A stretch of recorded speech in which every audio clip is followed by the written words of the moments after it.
हमारी decision making ability को बहुत ज्यादा हैम्पर कर देता है। जब हमें एक मुकम्मल चीज का इल्म नहीं होता और हम रिसर्च करके अपनी नॉलेज को चेक नहीं करना चाहते, उसको टेस्ट नहीं करना चाहते कि ये कंप्लीट है या नहीं है, तो हम गलत डिसीजन ले सकते हैं अपनी जिंदगी में।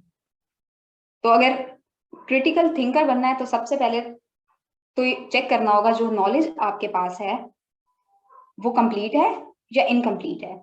हमारी सोसाइटी में एक नॉर्मल प्रैक्टिस है, हम अथॉरिटी यानी कि सीनियरिटी इन एज को नॉलेज का सोर्स समझते हैं।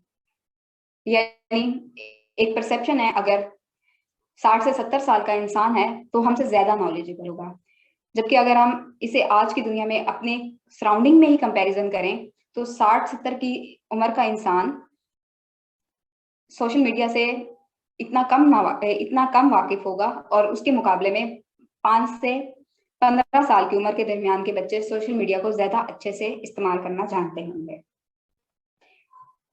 इसका मतलब ये है कि जो अथॉरिटी है वो सोर्स ऑफ नॉलेज नहीं हो सकती सारे नॉलेज के लिए। उनके पास किसी चीज में पार्शियल नॉलेज भी हो सकता है। तो हमने इसे चेक करने के लिए अपनी रिसर्च करनी है, फैक्ट्स चेक करने हैं, इन्वेस्टिगेट करना है ठीक से, ताकि हम पार्शियल नॉलेज को अपने अंदर ना रखें बल्कि कंप्लीट नॉलेज की तरफ जाएं जो हमें क्लियर डिसीजन लेने पर आमादा करे। Third is diversity. Diversity is important as, आपने सुना होगा कि एक तरह का खाना खा के इंसान बेजार हो जाता है, एक ही तरह के कपड़े पहन पहन के इंसान बेजार हो जाता है। इसका मतजाद है डाइवर्सिटी, मतलब मुख्तलिफ अशिया। और हमें इस चीज का अंदाजा इसलिए नहीं है, हम जिस रीजन में रहते हैं पाकिस्तान में, वहां पर हर चीज की बहुत ज्यादा डाइवर्सिटी है।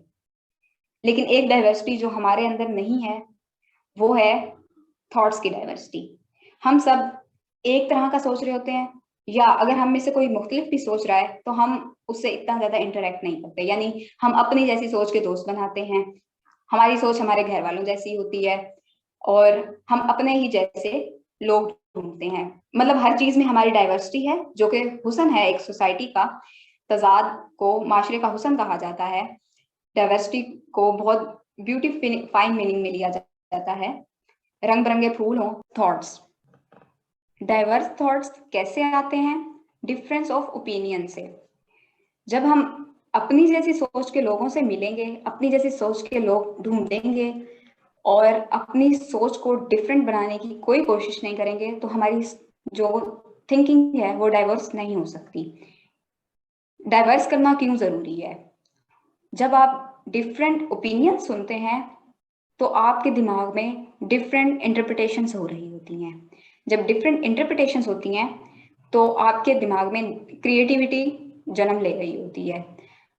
तो क्रिएटिविटी को बढ़ाने के लिए, इम्प्रूव करने के लिए, एनहेंस करने के लिए आपको डिफरेंट ओपिनियन सुनना बहुत ज़रूरी है।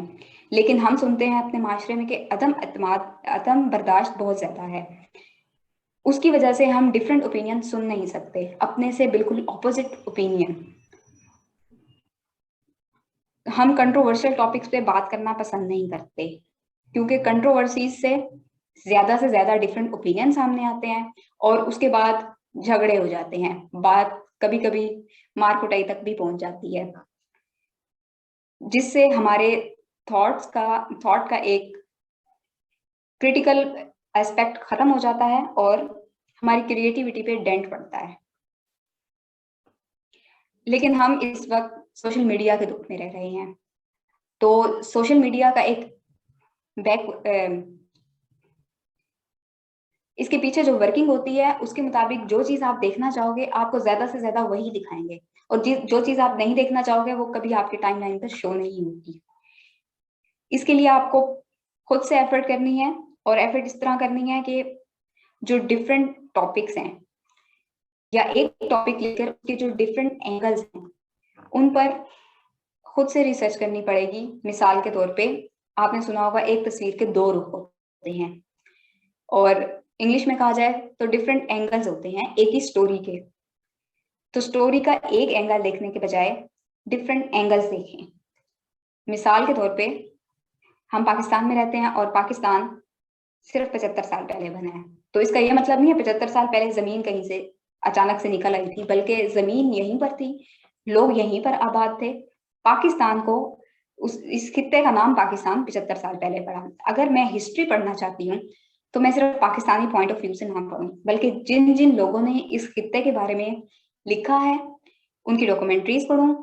अगर मैं किताबें पढ़ना नहीं चाहती, डिफरेंट पॉडकास्ट सुनूं सबके, क्योंकि वो डिफरेंट ओपिनियन रखेंगे। और जब मैं डिफरेंट ओपिनियन सुनूंगी तो मेरे दिमाग खुद से प्रोसेस करेगा, फैक्ट्स बेसिस पर ट्रुथ को खुद ही जांचेगा, और मैं एक तरफ इंक्लाइन हो जाऊंगी कि ये मुझे फैक्ट लगता है और मैं इसकी ये बात मान रही हूँ। लेकिन अगर मैं एक ही इंसान की बात सुनती रहूंगी तो उसकी मैं सारी बातें मानते जाऊंगी और मेरे दिमाग में कोई क्रिएटिविटी, कोई डाइवर्सिटी नहीं आएगी। इसकी एक और मिसाल मैं लिंग्विस्टिक से पर्सपेक्टिव से दे देती हूँ। लिंग्विस्ट कहते हैं जो लोग बायलिंगुअल या मल्टीलिंगुअल होते हैं वो नॉर्मली ज्यादा टैलेंटेड होते हैं, उनका ब्रेन ज्यादा काम करता है as compare to someone who is monolingual. Monolingual वो होता है जो एक जबान बोलता है, मतलब उसकी मादरी जबान वही है, उसने पैदा होते साथ जो जबान बोली है वही जबान उसने स्कूल में सीखी है, उसी जबान में उसने अपनी सारी तालीम खत्म की है, वही जबान उसके मार्केट में बोली जाती है, वही जबान उसकी पार्लियामेंट में बोली जाती है। मतलब टॉप टू लोअर एक ही जबान बोली जाती है और उसको कोई नई जबान सीखने की जरूरत ही महसूस नहीं होती। जबकि हम पाकिस्तान में बायलिंगुअल नहीं तो मल्टीलिंगुअल होते हैं, यानी हमारे घर में कोई और जबान बोली जा रही होती है, स्कूल में जाके हम कोई और जबान बोलते हैं और ऑफिस की जबान कोई और होती है। मेरी माँ बोली सराइकी है, मैंने स्कूल में उर्दू ही बोली है, हमेशा हमने पढ़ा भी उर्दू में है, चाहे मैं बीएस इंग्लिश की स्टूडेंट रही हूँ। हमें जो अंग्रेजी में आकर पढ़ाता था 2 घंटे के लिए मुसलसल अंग्रेजी बोल के, हमें उसकी बात इतनी अट्रैक्टिव या इतनी अंडरस्टैंडेबल नहीं लगती थी एज कम्पेयर टू समवन जिसने हमें उर्दू में पढ़ाया हो। और जितने भी कॉन्सेप्ट मेरे दिमाग में अपनी डिग्री से लेकर हैं और जितना अच्छा कॉन्सेप्ट मैंने उर्दू जुबान में समझा है, मुझे शायद अंग्रेजी में पढ़ाया जाता तो मैं ना समझ सकती, क्योंकि जो फ्रीक्वेंटली बोले जाने वाली जबान है मेरे मुंह से वो उर्दू है। उसके बाद हमारी ऑफिशियल लैंग्वेज जिसमें हमारा आइन लिखा हुआ है, जिसमें हमारे फेडरल के सारे फैसले रिकॉर्ड होते हैं, वो अंग्रेजी है। तो मतलब हम ऐसे मुल्क में रह रहे हैं जो मल्टीलिंगुअल है और कोई भी इंसान कम से कम 2 जबानें तो जरूर ही जानता है। और हम पाकिस्तान के बारे में अक्सर सुनते हैं कि पाकिस्तान में बहुत टैलेंट है। वो टैलेंट कहाँ से आया है? क्योंकि हमारा दिमाग एक वक्त में 2 मुख्तलिफ जबानों पर काम कर रहा होता है। जब 2 मुख्तलिफ जबानों पर काम कर रहा होता है इसका मतलब है 2 मुख्तलिफ किस्म के न्यूरॉन्स फायर हो रहे होते हैं। ये डिफरेंस ऑफ लैंग्वेज है, 2 डिफरेंट नॉलेज है लैंग्वेजेस के जो एक वक्त में हमारे दिमाग में होते हैं। उन दोनों के पर्सपेक्टिव में हम इंटरप्रिटेशन ले रहे होते हैं चीजों से, जिसकी वजह से पाकिस्तानियों के बारे में कहा जाता है ये बहुत टैलेंटेड है।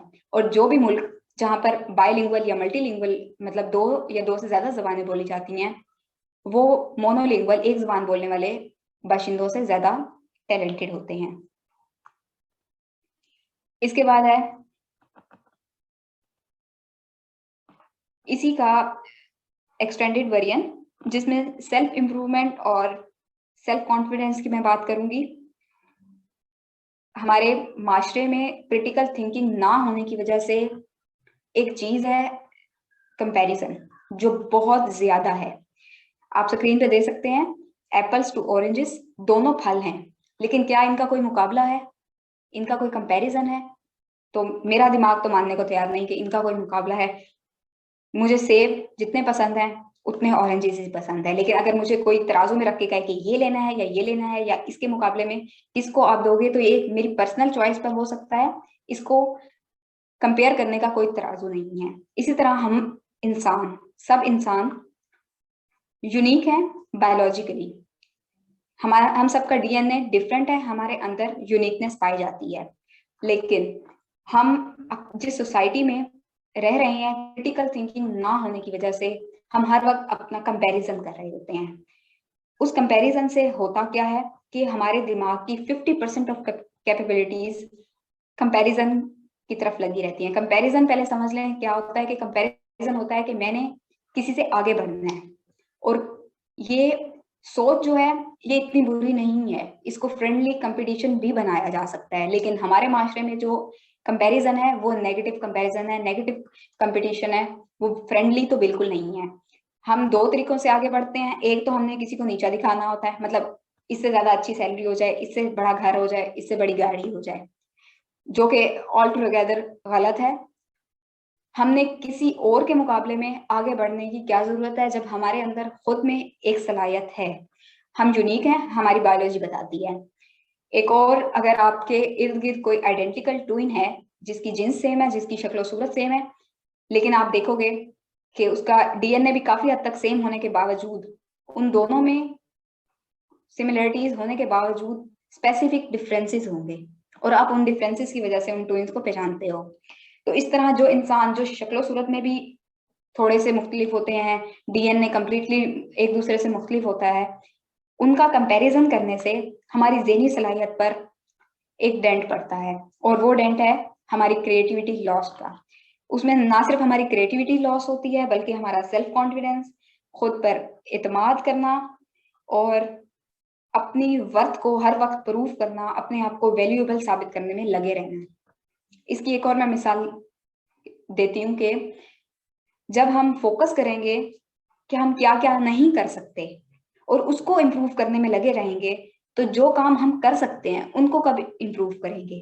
कंपैरिजन में जो सबसे बड़ा लॉस हो रहा होता है हमें, वो यही होता है कि बजाय अपना पोटेंशियल ढूंढने के और उसको इम्प्रूव करने के, अपने लिए हम दूसरों के लिए, दूसरों के सामने अपनी वैल्यू और वर्थ को प्रूव करने के लिए उन कामों को इम्प्रूव करने में लगे रहते हैं जो हमें पता होता है हमें अच्छे से नहीं आते। इसलिए अगर किसी से पूछा जाए कि वो क्या नहीं कर सकता या उसकी वीकनेसेस क्या हैं, तो वो शायद बहुत लंबी लिस्ट बना के दे दे हमें। जबकि अगर उससे पूछा जाए कि तुम्हारी स्ट्रेंथ क्या है, तो शायद वो 1 या 2 पॉइंट ही लिख सके, या 1 या 2 लाइनों से ज्यादा लिख ही कुछ ना सके। जबकि क्रिएटिव थिंकिंग आपको कहती है कि अपने नेगेटिव पॉइंट्स पे सिर्फ इतना ध्यान दो कि मैंने इनको अपने ऊपर तारी नहीं होने देना, इनको अपना हर्डल नहीं बनने देना, और अपने प्लस पॉइंट, स्ट्रेंथ को लेकर अपनी यूनिक किस्म की डायरेक्शन में इम्प्रूवमेंट करनी है, और अपने लिए करना है, अपनी जात के लिए, अपनी खुशी के लिए। इसको इंडिविजुअलिज्म भी कह सकते हैं आप।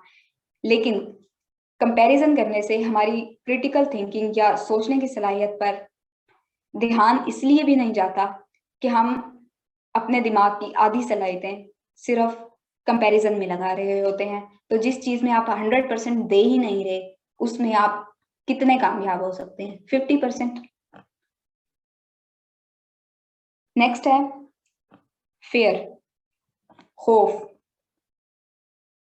क्रिटिकल थिंकिंग से हो सकता है आप जिस तरह सोच पे आपका कोई कंट्रोल नहीं होता, आप कुछ भी सोच लेते हैं, सोसाइटी जितना मर्जी मना करती रहे, इन चीजों के बारे में नहीं सोचते, लेकिन सोच पर कोई पाबंदी नहीं होती।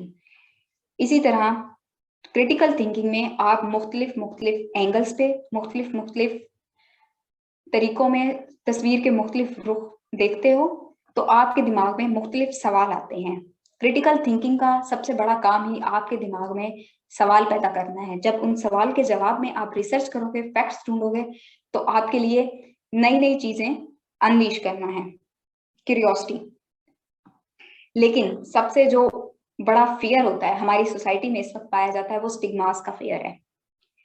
मतलब हम कोई नया काम करने लगे तो हमें कहा जाता है 1.5 इंच की मस्जिद ना बनाओ, ठीक है, सबको जैसे सब कर रहे हैं वैसे करो, नया काम करने की जरूरत नहीं है।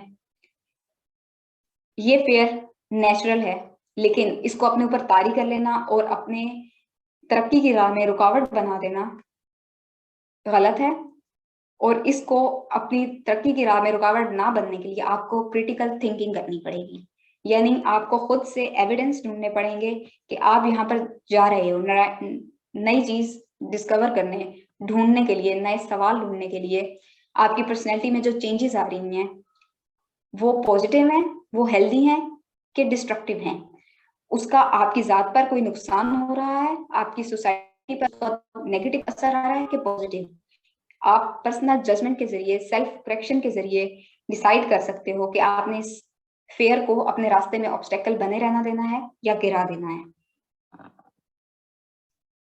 जैसे कहा जाता है डर के आगे जीत होती है, तो इस डर से निकलना होता है। और क्रिटिकल थिंकिंग आपको एक डायरेक्शन, एक प्लेटफॉर्म प्रोवाइड करती है इससे सेफली निकलने का।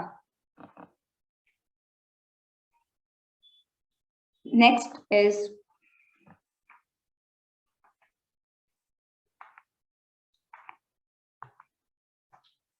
डिफिकल्टीज।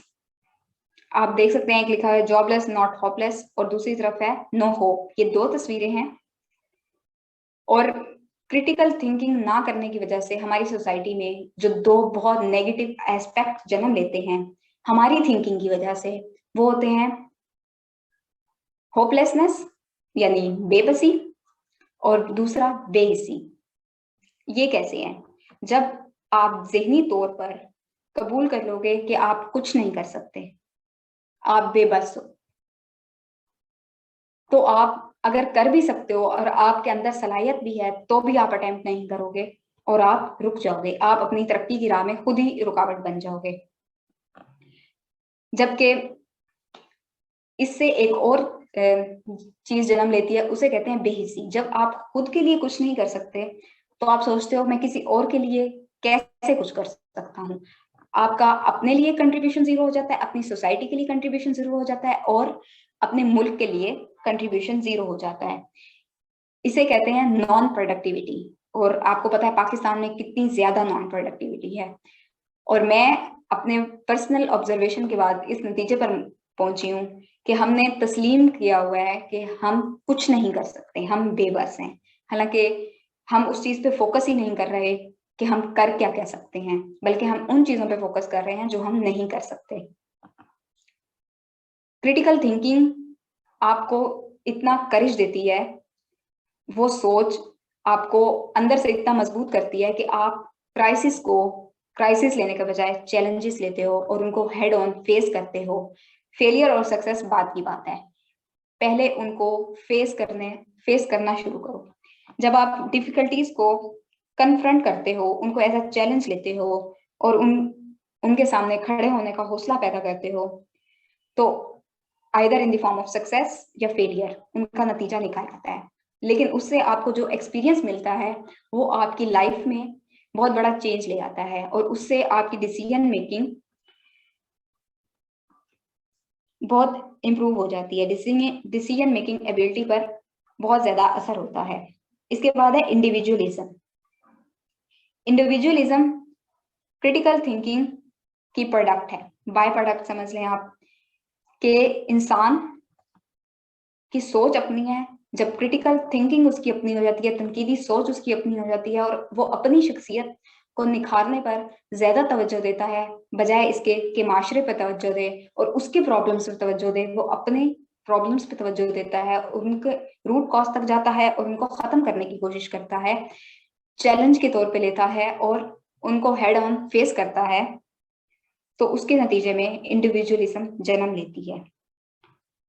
इंडिविजुअलिज्म की एक बैकबोन होती है या एक सपोर्ट होती है, वो है इमोशनल इंटेलिजेंस। ये टर्मिनोलॉजी है जो साइकोलॉजी में होती है और मैं जितना इसे स्टडी कर चुकी हूँ उसके बाद मैं इस नतीजे पर पहुंची हूँ, इमोशनल इंटेलिजेंस कहते हैं अपने इमोशंस को बैलेंस आउट करना। जिस तरह आपने सुना होगा कि जज्बात में आकर कुछ बोलना नहीं चाहिए, क्योंकि जो आप बोलोगे वो आपके लिए नुकसानदेह होगा, बल्कि आप जो बोलोगे वो हो सकता है गलत ही बोलते जाओ।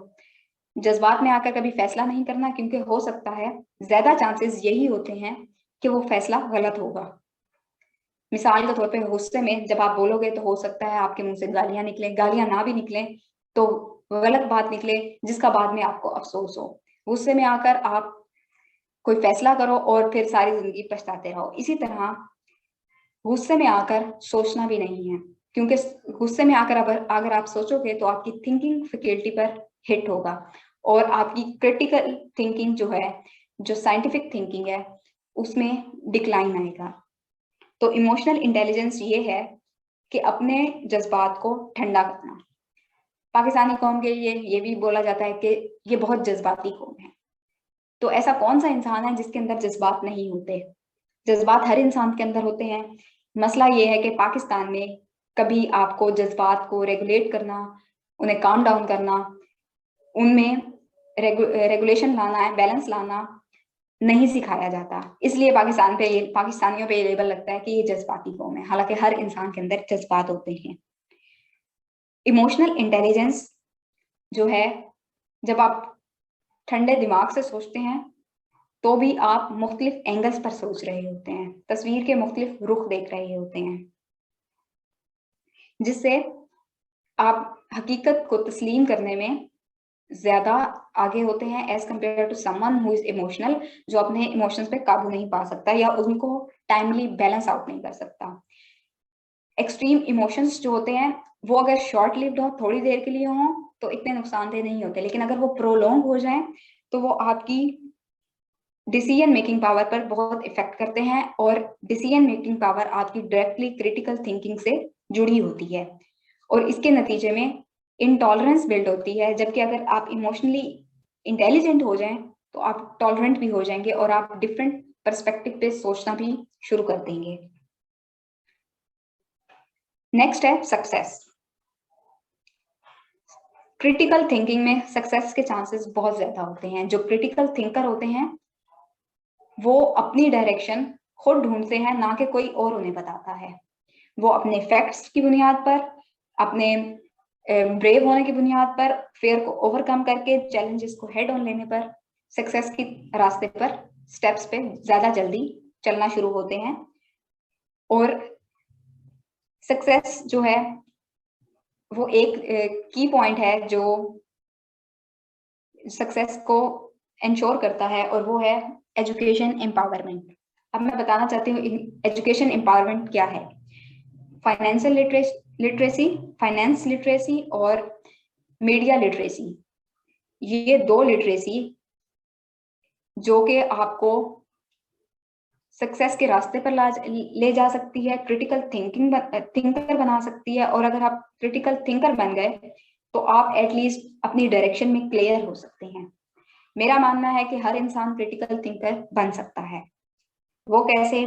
आज हम मीडिया के दौर में रह रहे हैं और हर कोई सोशल मीडिया तो जरूरी इस्तेमाल करता है। बजाय इसके कि आप किताबों में जाएं, जो कि आप नहीं जाने वाले, और बोरिंग है, पुराने हैं, कोई पढ़ना नहीं चाहता या किसी को पढ़ने नहीं आते। किताब पढ़ने का एक हुनर होता है जो कि हमें कभी नहीं सिखाया गया, इसलिए हमें किताब पढ़ना पसंद भी नहीं है। लेकिन हम सब सोशल मीडिया इस्तेमाल करते हैं, और चूंकि हम इस्तेमाल करते हैं तो हम क्रिटिकल थिंकर बन सकते हैं।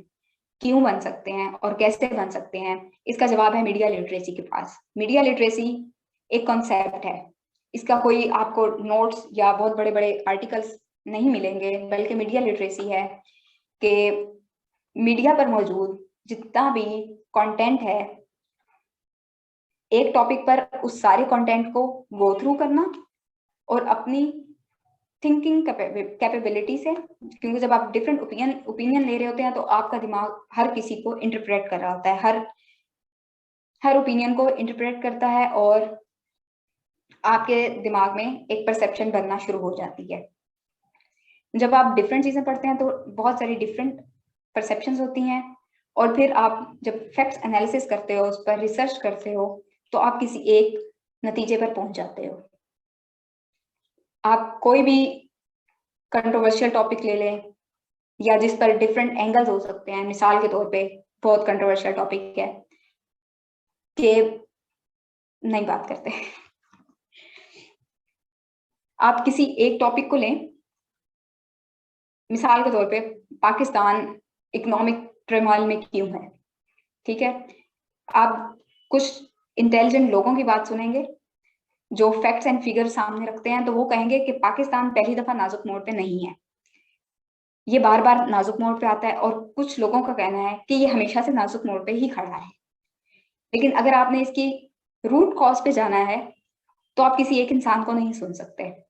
आपने तमाम लोगों के बारे में, जिन तमाम लोगों ने इस प्रॉब्लम के बारे में लिखा है, डॉक्यूमेंट्री बनाई है, मीडिया पर आकर बोले हैं, उन सबको ढूंढना है, सुनना है, उसके बाद कुछ फैक्ट्स फिगर्स चेक करने हैं और कहीं ना कहीं आपको ये चेन जुड़ती हुई नजर आएगी और इवेंचुअली आप एक नतीजे पर पहुंच जाओगे कि पाकिस्तान इस टर्मोइल में क्यों है। That's all. अगर आपका कोई सवाल है तो पूछ सकते हैं आप।